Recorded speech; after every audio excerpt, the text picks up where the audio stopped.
Пайғамбарымызды 9 жасар кезінде Айша анамызды алды деп біз жала жабуға тырысып жатырмыз. Айша анамыз 605 жылында туылды, және де Уахи 610 жылында келді. Айша анамыз 9 жасында немесе 8 жасында болды деп есептелінеді. Енді 614 жылында 9 жасында кезінде Жүбәй бин Мутим деген адаммен атастырылған.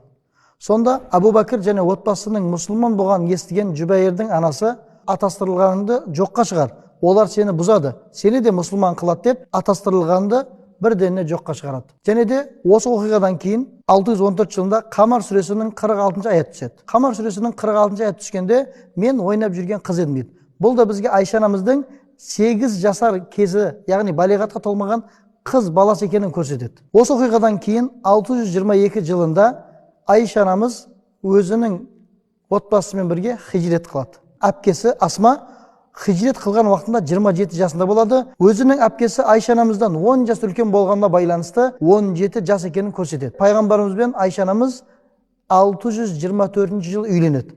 Бұл да Айша анамыздың ең көп 19 жасар екенін көрсетеді. Сіздердің пайғамбарға жала жауып 9 жасар кезінде қыз алды дегендеріңіз қандай да бір дәлелі жоқ. Біздің риуаяттарымызда Айша анамыздың ең жас 17, ең көп 19 жаста пайғамбарымыз саллаллаху алейхи вассаламмен үйленгені ортаға шығады.